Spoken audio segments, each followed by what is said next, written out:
Let's Get To presents Go Go Astros, a focus on H-Town hardball. And welcome to Go Go Astros. Andy and Brian will be along shortly, but the Astros are up 1-0 over Chicago in the ALDS. And one of the things that impressed me the most about yesterday's win was how professional it felt. And of course, it's professional sports, but they pretty much went about the game plan that they set out, and it seemed to work perfectly. They got to the starter, they added runs on, they scored in multiple different ways, from Jordan doing things that he normally does by hitting the ball over the fence to Altuve having as good a slide home as he did to beat the Yankees in the 2017 ALCS. McCullers really did cement himself as an ace. And, you know, I think this show has been harder on McCullers, particularly Andy and I, than maybe a lot of others. We try not to get fanboy about it. We've been around too long. We've been around this team too long. But for as much as he has brilliance, sometimes he has those moments where he just sort of craps the bed. And that didn't happen yesterday. And it reminded you of, you know, the 20-something or 30-something, the legends have grown, the 80 straight curveballs against, again, the Yankees in the 2017 ALCS. So all is good, but again, it's game one. And what I love about this team is they're not going to get too high or too low about it. They are going to get it back after it today. The pitcher's a tougher matchup for them. We'll talk a lot about that. But the one thing that we do have covered is that Joe Boo, I have again made my sacrifice. The Chick-fil-A, let's keep the bats awoken.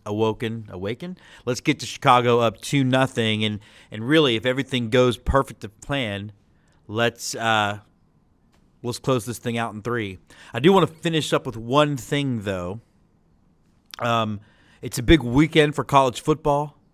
University of Texas playing in what I think is the best rivalry game in college football, and I know everybody's going to come at me with this like Michigan-Ohio State thing, or you know, Florida State, but no one does it with the stadium divided in half burnt orange, half crimson, all the time, neutral. I mean, it's an experience that you can't really appreciate unless you've been there. So hook 'em horns. We're going to, I think, play well and make a statement, and the Sark era is going to really continue to build a lot of positive momentum. And just remember that I'm recording this at 7:53 in the morning. NOU still sucks. And next up on Go Go Astros, he calls himself a full-time curmudgeon, but all that curmudgeonness goes out the window after an episode of Ted Lasso. Welcome to the show, Andy Tom Chesson. And Andy's jumping on first, and he has got the orange cap. He is ready to go for our 1 o'clock start. Yay. And yeah, well, you know, it's the game that nobody wants. Because why would you care about the third and fourth largest media market in the country?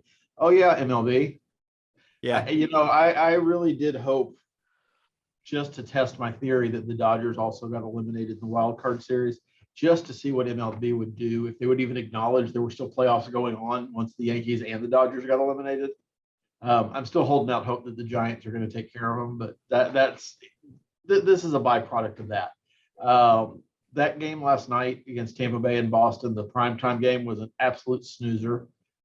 Tampa Bay dominated that game. I mean, honestly, Arozarena dominated that game. You didn't really need anybody else. And I think that's what that whole series is going to be. So, you know, the series that should be a more entertaining series, let's put it on where nobody can see it at all. Today, let's put it on a network that 70% of the country doesn't have.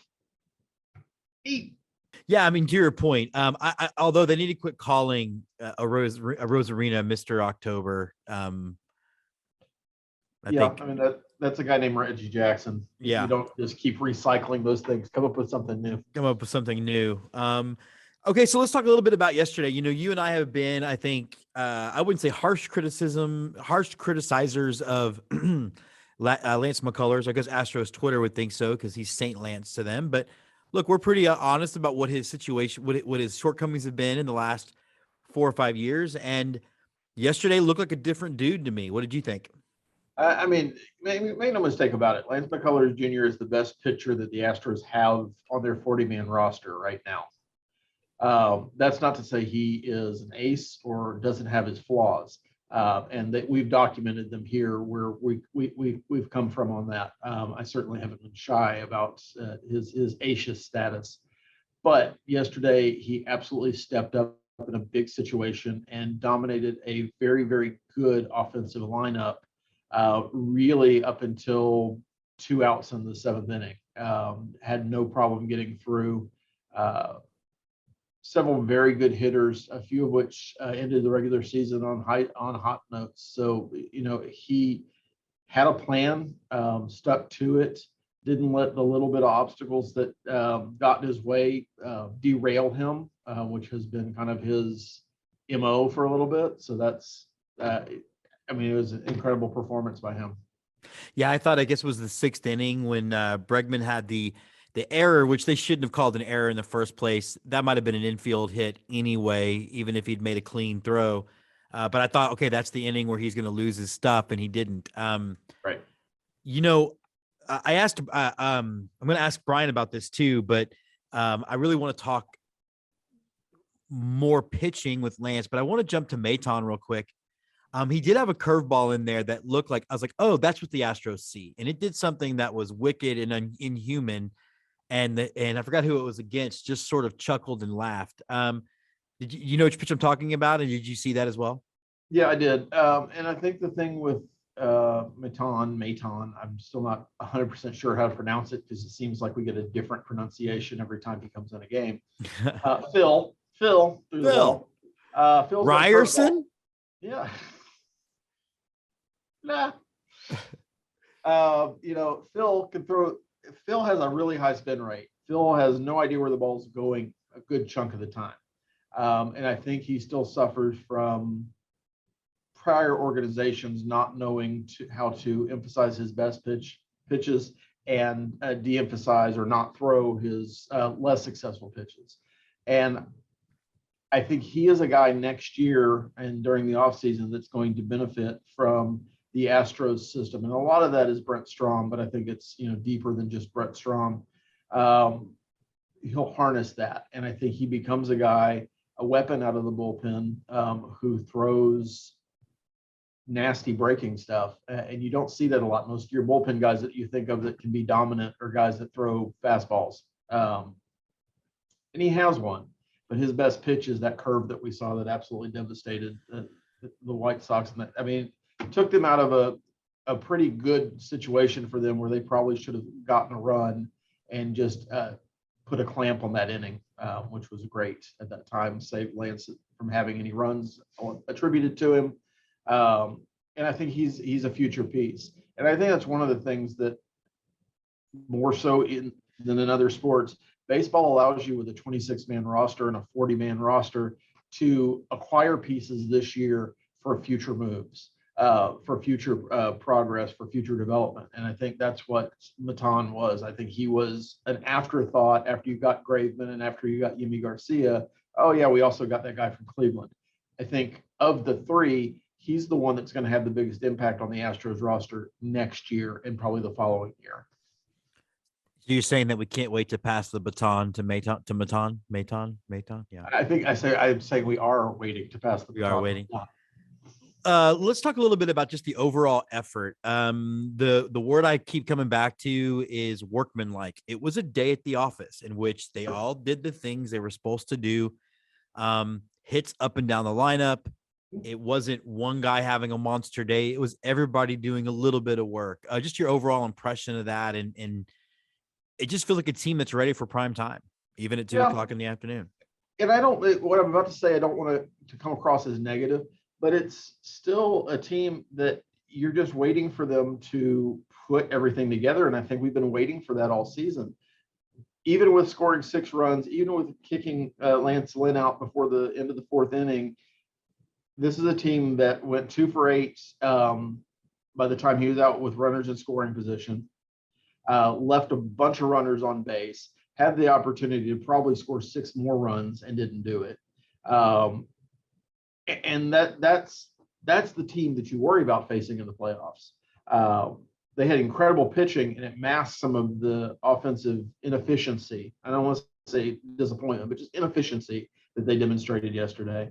And you really didn't get contributions from a couple of guys you would expect to. Bregman didn't do much. Tuve didn't do much. Yeah, Alvarez showed up huge. Tucker didn't do anything. Yeah, Altuve, of course, scored 2 runs, had the gold medal slide, but then Gurriel and Tucker both went 0 for 4. Right. And I don't think anybody really believes that those 2 guys are going to be hitless for the series. No, and that's a thing. And I think that's when you have a lineup that runs 7, or if you count Jake Myers and his 666 batting average in the playoffs, I think that's where he finished yesterday. Did he end up 2 for 4 or 2 for 3? He's batting 500. He ended up 2 for 4. Okay, 2 for 4. Great. 500. At some point, he had a 1,000 OPS, 1,000 on base percentage. He should have retired at that point. Yeah. He would at least, 1 bar trivia for the rest of his life. But you've got to get contributions from that number 8 guy, because you're not always going to hit. Altuve is not always going to get on base and get hits. Tucker and Gurriel aren't always going to get hits, as we saw yesterday. But when you can go 7 and then 8 deep, that's a tough it's a tough thing for any team to match up against. Even when you're a team like the White Sox, whose strength is your starting pitching and then your bullpen. Yeah, and I mean, look, I'm not going to take anything away from the White Sox, and we're going to talk about the guy they're throwing today who dominated us already this year. But the fact is a lot of that ERA is built up against the AL Central. It's just Sure. It's the worst division in baseball. They finished that thing they're not a great team. The White Sox are not a great team, and they won by 13 games. So, well, I can say comfortably now that we beat him again. The Astros own Lance Lynn. They have for the last 4 seasons. He is a very, very good pitcher. I'd love to have Lance Lynn on my roster, if he could not freaking scream every time he does anything positive. And I'd hate to be married to that guy. I put dishes in the dishwasher! Yeah, exactly. I assume that's what every minute of his life is like. I wipe front to back. All right. And now you have that visual. Yeah, we do. Yeah, so you've got a guy in Giolito who is better than Lynn. He's a guy that worries me a little bit, and we're going to talk in more detail in just a minute. But they took care of business against a pitcher that they know how to handle. And that's this Astros team. And we've been talking all season about, they're going to flip a switch when the playoff comes on, or at least they believe they're going to do that. And I think you saw that starting yesterday. It wasn't perfect and it wasn't pretty all the time. But they won convincingly. The game was never in doubt. So it wasn't like it was tight. Despite what Jose Abreu might think. Sure, they were right there, Jose. His comment, 6 runs. That's what our offense can do when they scored a run against Graveman. And I'm like, you lost 6-1, bro. It's not like you scored 4. And anyway, let's talk about Giolito, though. What do you see for that matchup? Why should today have a better result than the last time they faced him in July? I mean, I hope that they do. I think, one of the things that I thought was interesting, because I had to listen to the last couple of innings on the radio, that Sparky brought up, that there had been times during the season where the Astros, going through the motions is probably a little bit harsh, but measured their effort over 162 game season. That you measure your effort a little bit. You take pitches that you wouldn't normally take in certain situations, and every team does that. He wasn't just picking on the Astros. And in the playoffs, everything is heightened, and every pitch, every at bat really does mean something.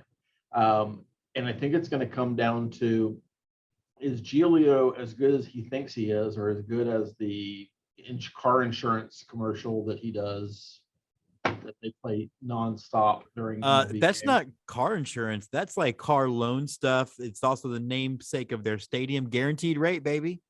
2018. Giolito was the worst pitcher in baseball, but he had something inside him. It's gas.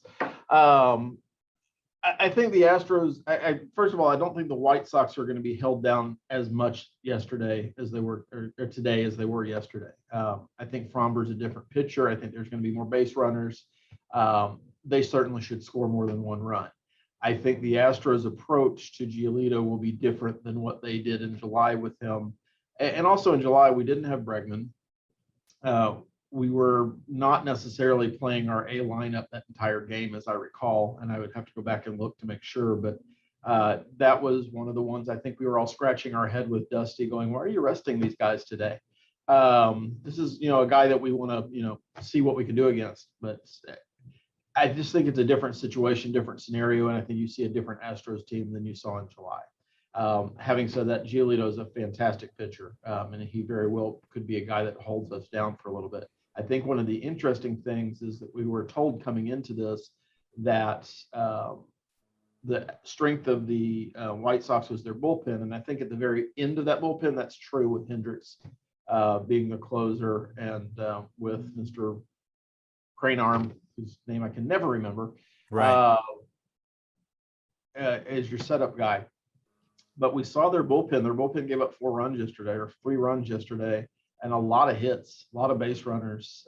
So if that's the strength of their bullpen, I'm not really worried about, if you can knock Giolito out, it looks pretty good for us. That'll be the trick, is getting to Giolito early before he settles in.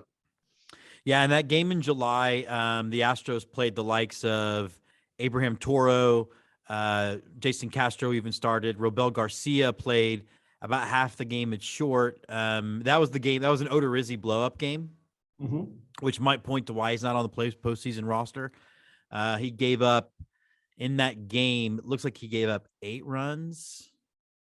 So he gave up 6 runs, 4 were earned. So it was not a great start for Jake, who I'm not necessarily ready to give up on yet, but still that was that start. He'll be here next year. Yeah, and I still think he'll be a workman like everybody else in the Astros rotation, a nice number 3 starter. Does looking at the performance yesterday change your prediction outcome for the series? No, I still think Astros in 4. I just don't know where the one loss is going to come from. It very well could come today. Giolito is their best pitcher by far. It's curious to me that they didn't start him yesterday, actually. Yeah, it's curious to me too, because in a 5-game series, it seems like you're only going to pitch one guy twice, right? Why pick the guy who, for his last 6 outings against the Astros across 2 teams, he's been absolutely destroyed? I don't get it. I mean, and nothing yesterday was unique about facing Lance Lynn. He throws fastballs. He's throwing strikes. We're a team that hits fastballs. It's not a great combination for him. Giolito is a little trickier. Certainly has hard stuff that he throws. But yeah, it's curious to me, and I wonder sometimes if it's, like we suffer with Dusty, if La Russa's overthinking himself a little bit, because you're now putting us in a position, if they go to 5, that you're going to see Lance Lynn again. And how does that work for the White Sox in a positive way? I don't think it does. I like the home field advantage today. I like that the Astros hitters who hit yesterday, Alvarez should keep hitting. Alvarez just missed 2 home runs, had a dominant day. But again, Tucker and Gurriel should be hitting as well. So you like those pieces added back in. So I feel good about today, but it won't surprise me if this is the one we lose. Okay. And then it looks like Sunday, we don't know who we're starting for. I think they're starting Cease. What do you think there's any possibility, or what would you play the odds on that this thing actually ends Sunday, and then we get to talk Monday about whether or not Tampa Bay or Boston's going to win that series and trying to decide who's going to be in the ALCS? Well, Tampa Bay is going to win that series, so there's that. But I just saved you a segment. It's possible. It really depends on what happens yesterday. Dylan Cease is going to be their starter, super hard thrower, and again, a good pitcher, younger than the rest of the rotation, and his ERA kind of reflects that. He's pitching at home, which he's much better at. At least LaRussa didn't throw him on the road, because that wouldn't have been great for the White Sox. But I find it hard to believe this version of the Astros is going to sweep. I could absolutely be wrong, and this could be like 2018 again, where we were all worried about facing the Indians. Yeah, I remember that. And then, of course, but yeah, this Astros team does seem allergic to sweeps. All right, well, we will be back Monday, hopefully looking at a sweep, hopefully not looking at a 1-2 hole, because I guess that could also happen. I just don't think it will. That is a possibility. That's the way it goes. All right, Andy, we'll talk to you Monday. All right, sound good. Enjoy Maryland. I will.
Now joining us on Go Astros, I call him the smartest guy in Astros Twitter. He might disagree, but that's just because he's humble. Welcome to the show, Brian Arbor.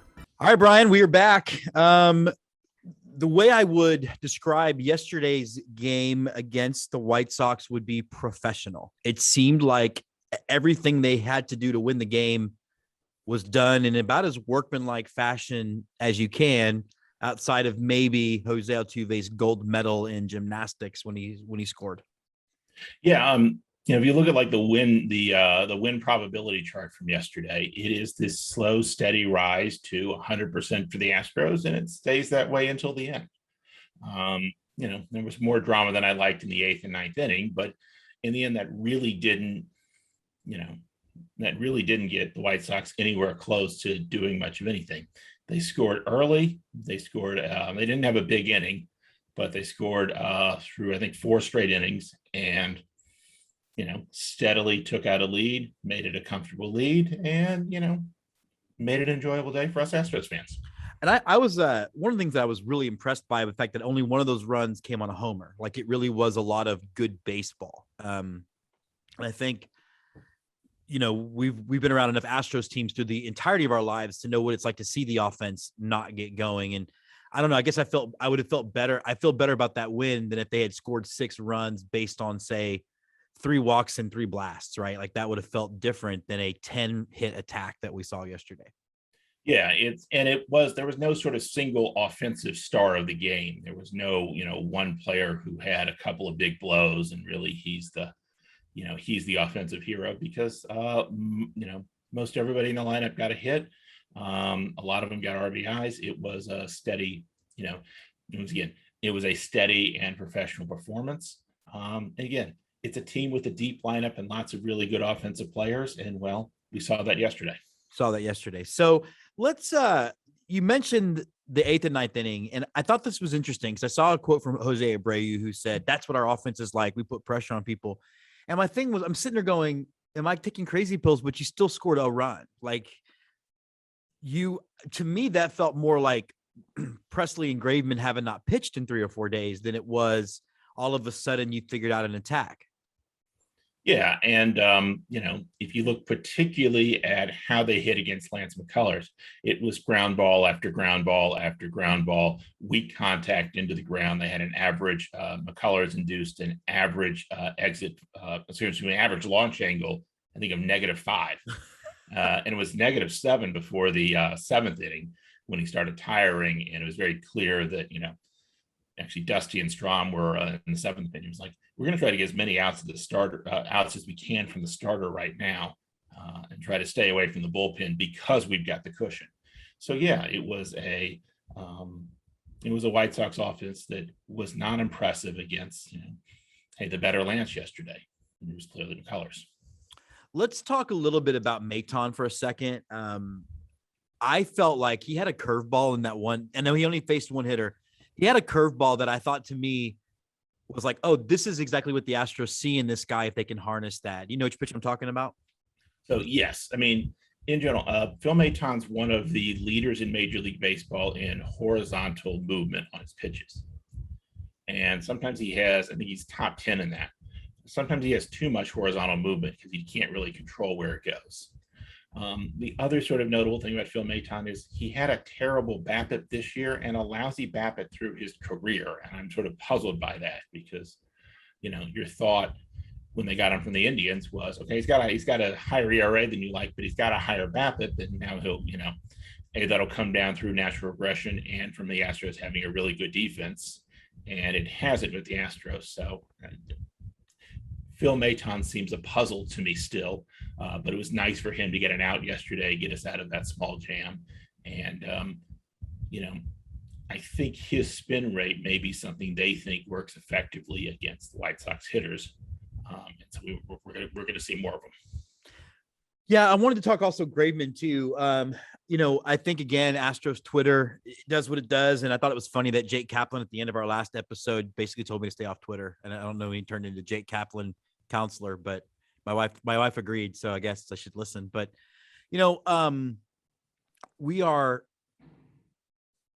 Graveman got the first 2 outs pretty quickly.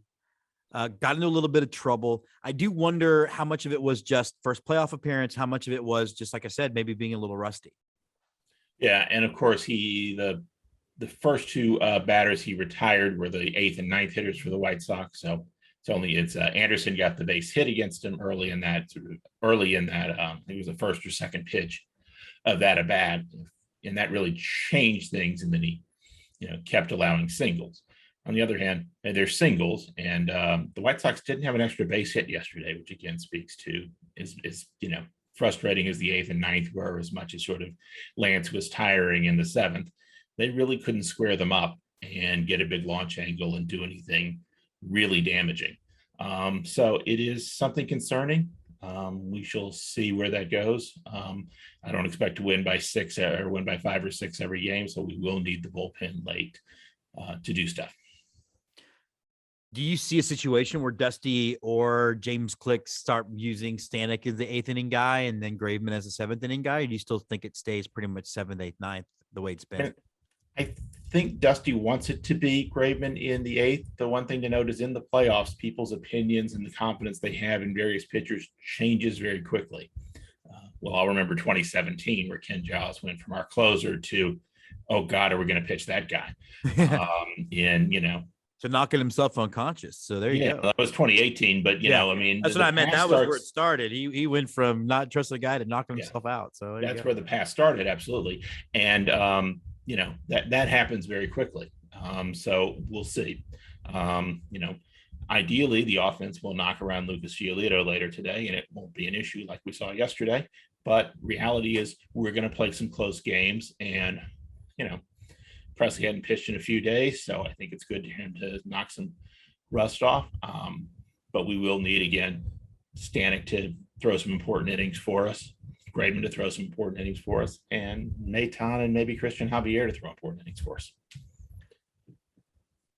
We're going to see Presley in every one of these games, though, right? There's no, especially the division series with the way the days off works. I mean, he can pitch 2 days in a row. Yes, absolutely. Absolutely. I mean, I think the one thing, particularly getting a few more pitches in and, getting a couple runners on yesterday probably means they'll be reluctant to bring him in the 8th if they're in a jam today. And so that may be one effect of yesterday. At the same time, they still may do it because he's their best reliever by far, and he's the one we all trust the most with the game on the line. All right, well, let's look ahead to today then. Lucas Giolito, one of the things that I thought was perplexing was you don't need to be an analytics expert to say, how does Lynn start game 1? I don't get that. I don't get that matchup was bad from them from the start. Giolito, though, has had really good numbers against the Astros. So kind of what do you expect today going forward? And then also, what do you expect out of ALDS?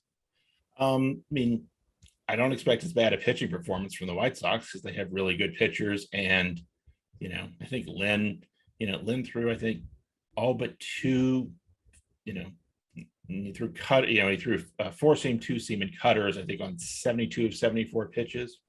And in the Fangraphs write-up of yesterday's game, they said, you don't bring a knife to a gunfight. You don't bring a fastball to an Astros game.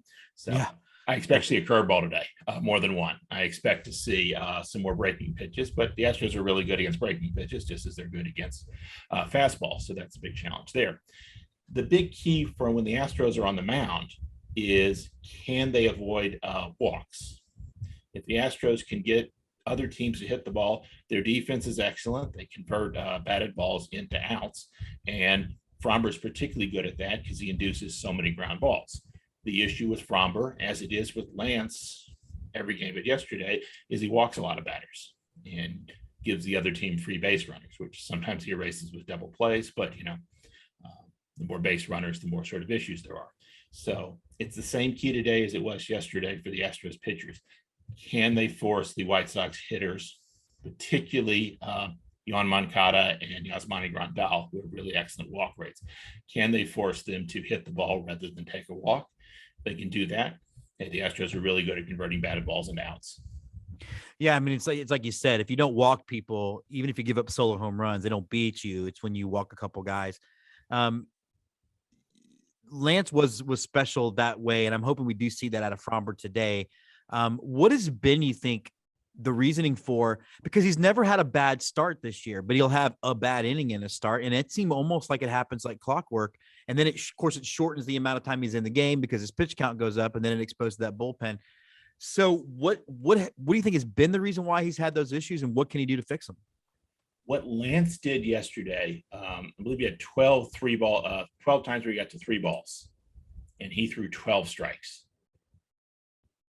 So he was particularly able to throw strikes and throw effective strikes when he was pressed in an at bat, when he was a pitch away from throwing a ball, and he was very effective in those situations. So that's a little bit of what's different than Lance, who led the American League in walks this year.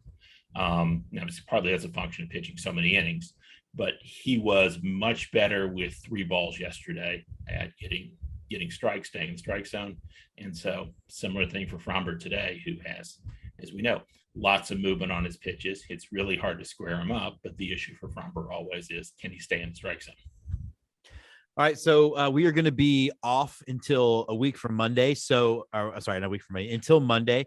But looking at last night. No, we don't get to play at night, do we, Brian?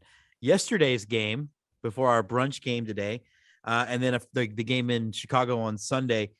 Does how you feel about the series and how many games you think it'll go, has it changed based on what you saw yesterday? And these are relatively evenly matched teams. So the one thing I'm more confident in is if we see Lance Lynn in Game 5, he's just going to throw a bunch of straight balls and dare the Astros to hit him. Now they can hit him. So I'm more confident if we end up in a second Lance Lynn start of the Astros scoring runs against him. We didn't see the teeth of the White Sox bullpen. We didn't see Kimbrel or Hendricks yesterday, and that's something, to the Astros' credit. They put the game away before it was necessary to see Hendricks. It's the same thing as in the division series last year, where we faced off against a team with Liam Hendricks, and for 3 games we made him useless because we got so many, we got so many runs that it wasn't advisable for his manager to put him in the game. The one game he did come in, I think he pitched 2 1/3 and basically shut us out. So I'd like to avoid getting shut out by Hendricks, but I'd also like to make him moot, and scoring early, particularly against the White Sox starters, would be very useful for them. Okay, last question then. If you see it going 5, right? Is that what you're saying? You think it's going to be a 5-game series? It could, look, it's in a closely matched series. If they win every other game, they win the series now.